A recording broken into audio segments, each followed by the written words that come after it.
Fresno. My name's Diego. I've been in public education for the last 20 plus years. In each of the seats I've sat in, a high school teacher, a principal, supporting principals.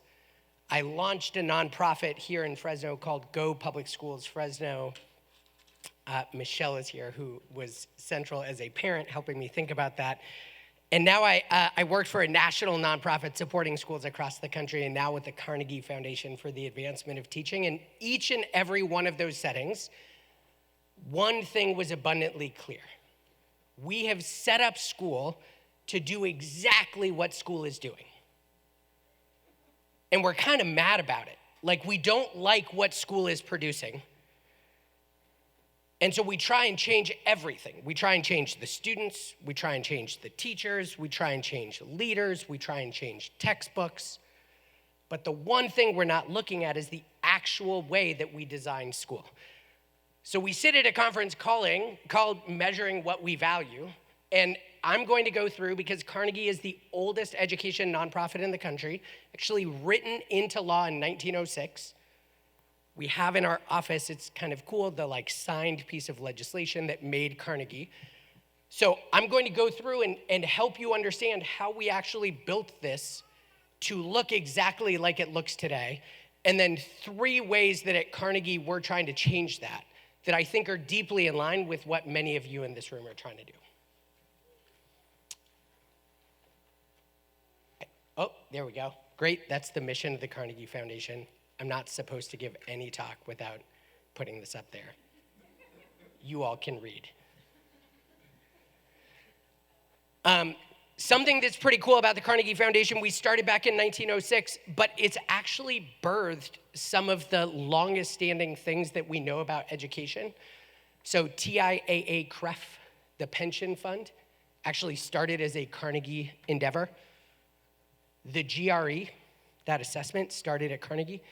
ETS, our favorite testing company to hate, started at Carnegie. You're welcome, sort of. The Carnegie unit started back at Carnegie. Again, we're really sorry about all of these things.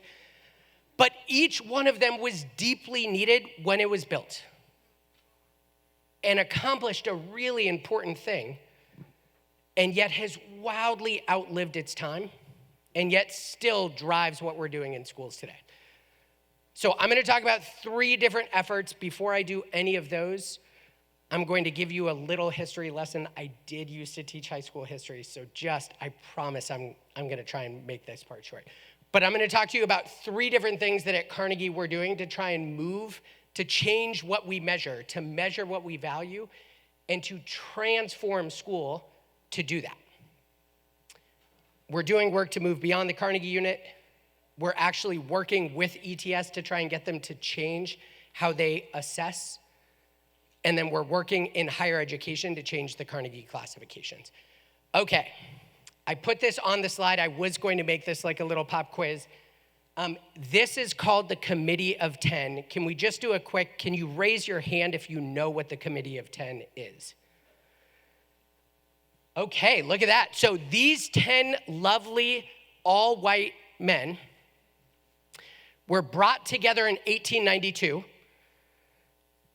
because most people before then lived on farms and then started moving into cities. As we built more and more factories, more people started moving into cities.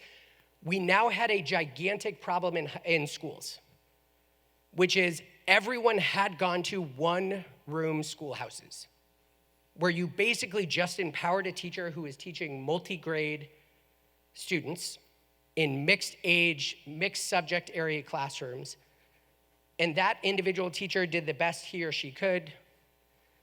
And then we said, hey, we now have thousands of kids living in one place, going to one school, and we don't know what to do about it. And so the NEA brought together these 10 humans, the Committee of 10, and said, can you help us figure out what young people should learn?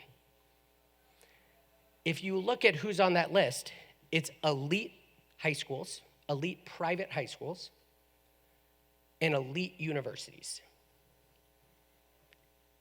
And so the Committee of 10, the people who said this is what high schoolers should learn, everywhere in America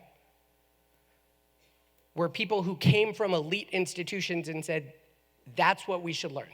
So if you've ever wondered why every high schooler is driving towards calculus, these 10 humans are the reason why we have a math standard curriculum that's set up the way it is. Why every single student is taking biology, chemistry, and physics. Why our A to G standards in California look the way they do. Why we need 6 periods a day that are about 1 hour long each that do it. Now, this committee of 10 predated Carnegie. Carnegie then came in and made it worse with something called the Carnegie Unit. So we said, okay, now we know what we need to teach. Great, these university leaders told us what we need to teach. And Carnegie came in and said, we need a way to actually measure that. And so Carnegie made a very important choice at the time. Remember, very needed for its time. And it said 180 hours equals 1 unit of learning. So I taught for years, I was a principal for years. I never had heard the term the Carnegie Unit. But I knew all of the things I hated about school that are because of the Carnegie Unit. So the fact that we test kids at the end of a year to prove that they have learned the amount they need to learn is because of the Carnegie Unit. The fact that we have one curriculum is a combination of the Committee of 10 and the Carnegie Unit. The fact that we say to show us that you've learned, you need to put in the time is because of the Carnegie Unit. Our master schedules are because of the Carnegie Unit. Even how you get Pell Grants and financial aid when you go to college is all tied to the Carnegie Unit. So as we think about trying to change all of these aspects of school, when I was a teacher, we taught in a competency-based setting. We had all of these beautiful things, but then to make sure our students could still get into college and could still get financial aid, we had to, after we did all of this, you learn what you learn wherever you learn it, we then had to put it into a transcript that still looked like they went to 6 periods a day and learned all the things in those places with the people they did, because if they didn't, they couldn't get into college, they couldn't get financial aid. So we have a Committee of 10 from 1892, the Carnegie Unit from 1906, which in a room full of amazing people in education, most of us didn't know these things existed and have seeped into the architecture of school. So at the Carnegie Foundation, we think we need to build a new architecture of school that has 3 parts. We need to broaden the set of goals. We need to go back and revisit that Committee of 10 and say, really, are those the only things that matter? Are these subject areas the ones we want? Is it just subject areas? Are there actually a core set of skills, dispositions, habits, behaviors that we really care about? I'm going to sneak ahead and say, yes. When you go across America, it doesn't matter if you're in a red state or a blue state, in a city or in rural America, and you look at portraits of a graduate, they are pretty much the same. We've actually gotten a chance to look at, with ETS, about 3,000 of them. There is an invisible American consensus about what should be happening in school. And it is not algebra, then geometry, then algebra 2. It's so much more than that. So the first thing in a new architecture is we need to broaden the set of goals. The second thing is then we need the actual learning to be rigorous and engaging. We need to tie it apart from time. Not every kid learns the same thing in the same amount of time. They don't need to all learn it sitting in one place. So the learning that we do needs to be experiential. And then last, when we do all of that, we need a way to signal about this that communicates to people. Right now, the way in which we signal, I bet sitting in my phone is a text from my daughter's schools that tells me the grades they have. That is the single signaling system we have today. And then we add in testing at the end of the year. Those are the ways we signal learning. We say, great, you've got a year, so I know that my daughter I'm not going to call out which one. Babatunde knows both of them. One of them has a D in one of her classes. I could see that even when I was traveling yesterday. I immediately texted my wife, even as someone who knows the system is broken, and I was like, what's going on with that D? And so we need to shift both what we're teaching towards, get rid of the 1890s, get rid of 1906. We need to shift how we're actually teaching it, that it happens in one room with one teacher for 1 year, for 1 hour at a time. And we need to shift how we communicate and signal those things back to families, to employers, to higher education, to students themselves. So Carnegie is working at this. We're bringing together something called the Future of High School Network. We're really excited about it. We're trying to find districts from across the country who are moving in this direction, finding ways to do this. We're bringing together researchers to study what's making this work. How do we expand this? What policies do we need to change? What supports do schools need to put this in place? And we think that if we do this, we're going to hit some of the core challenges that schools are up against today. We see that students are just fleeing from schools. We're seeing that in absenteeism rates. We're seeing that in enrollment declines. We're seeing that teachers are fleeing, both in their own absenteeism and just fewer and fewer teachers coming in. We're seeing this in students being wildly disengaged. We're seeing this in a whole slew of different ways. And every time this happens, anyone who is in a school feels so frustrated because they know how hard they're working and how much the system itself is cementing these things in. And if we can't change at a core level what we value and how we set it up, we're never going to get to the other side of this. So we think there are some opportunities. Sadly, California is not one of the states ripe with those opportunities. Y'all, let's get on that. Why is California behind in so many things education related? But there are states that have really strong policies moving towards more competency-based education. Like I said, those portraits of a graduate really show that people care about something wildly different than just traditional 1892 core academics. And we're seeing that all of the research about how young people learn, what they're doing, the technology that exists today is enabling us to do something that even when I started in this competency-based work 20 years ago, we were like literally doing this in Google Sheets. And just like when a student would do something right, it would turn green. And that was like our tool. And I will tell you, even that super low stakes, whatever, kids loved it. And we now have tools that are so much better. So one big piece of work that Carnegie is doing is building out this Future of High School network.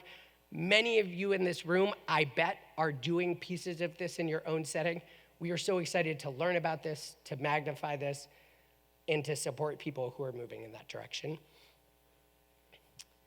The second thing that Carnegie is doing is we've partnered with ETS, who we helped birth, who writes all of the tests that we love to hate.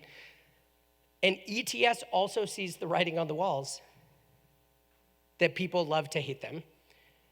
And they see that no one has figured out how to assess the things that live on a graduate profile. ETS has 3,000 people who work for them who write test questions. They're really good at it. And so at Carnegie, we have partnered with them and raised money to say, how do you assess communication? How do you assess collaboration?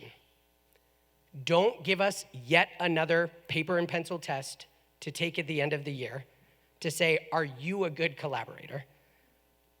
But give us ways to authentically assess those in the middle of school. And then teach teachers how to actually get better at teaching collaboration and then giving feedback on collaboration. And if we can find ways to do that, we believe that what we're going to see is in classrooms where teachers care so much about these things but don't know how to give feedback on them, that we are going to create feedback-rich environments where young people actually have ways to know, am I getting better at collaboration? And then they have better ways to say to a future employer, I'm actually pretty dope at collaboration. Here are 4 pieces of evidence that I've collected over the last 4 years in high school. And we think if we do this, we're going to empower young people to be much more ready to walk into the working world. Because, by the way, employers have been saying forever that young people who are leaving school are not ready with all of these skills. Which is crazy because schools have been saying young people need these skills. And so the one thing we've been missing is ways to actually teach it, assess it, and give feedback on it. So we've been partnering with ETS to do that work. We are building out now this month. I was about to say next, but here we are, it's February. This month, we're rolling out the first pilot assessments in 5 states in the country. Again, y'all, California is not one of those states. We are not forward thinking when it comes to education, but hopefully we get there. So we are rolling out new ways to measure in 5 states in the country. Once we test these in school, we're then super excited to measure in new ways. We think young people are showing these skills all over the place. So whether it's in an after-school club, whether it's in their neighborhood, if you think about my dad grew up a farm worker, one of the skills we all care about is persistence. The persistence he showed just to get to school each day. And we had no way to capture that. And so we think there are ways we can measure these in school. We need to find those ways. We're building those. We think there are ways to then honor all of the amazing things kids are doing outside of school.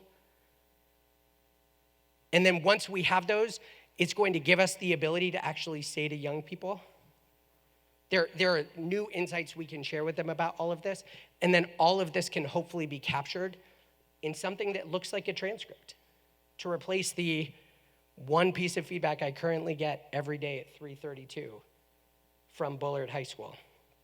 If any of you are a part of Bullard High School, we should talk. These are the skills that we're building it out for. I'm not going to read all of them. You can take a picture if you want. This is where we pulled together the 3,000. We had a bunch of different ways we did this. We took a look at what actually matters, right? So like researchers have been talking about what matters to drive to long-term outcomes. So we pulled those predictors of outcomes. We looked at what international skills frameworks show. We looked at the 3,000 plus portraits of a graduate we can gather from states and districts and schools across the country. And we came up with this circle. We're starting with 3, so the pilot assessments that are rolling out are communication, collaboration, and critical thinking. Those are rolling out later this month, and then we'll start to build out some of the others. So this work is happening to help us measure what we value in a way that we hope is going to help transform school. From a place where a kid shows up at 7:40, goes to 6 periods a day to learn 6 individual subjects in the same way with the rest of the kids who are in their class. And the last thing, with 1 minute to go, I'll just say higher education is part of the problem, not part of the solution. There is something called the Carnegie classifications, which categorizes higher ed institutions. In April, for the first time, Carnegie has created something called the Student Access and Earnings Outcome. So every university in the country will now be held to account for 2 questions. Are you opening the doors to be truly representative to the communities you serve? Access. And when you do, are you helping those young people actually change their economic opportunity over time? And we think if we can assess universities against that measure, they'll have to start doing better at actually opening their doors and then helping those young people walk into jobs that transform their lives. This is all happening. All of this, we believe, is going to help us measure what we value And none of this happens at Carnegie because we're like 40 people big. It happens in rooms just like these because people like you are in the seats you're in schools, in organizations supporting schools. So thank you for the work you do. Thanks, Babatunde, for everything you're doing. Really appreciate it.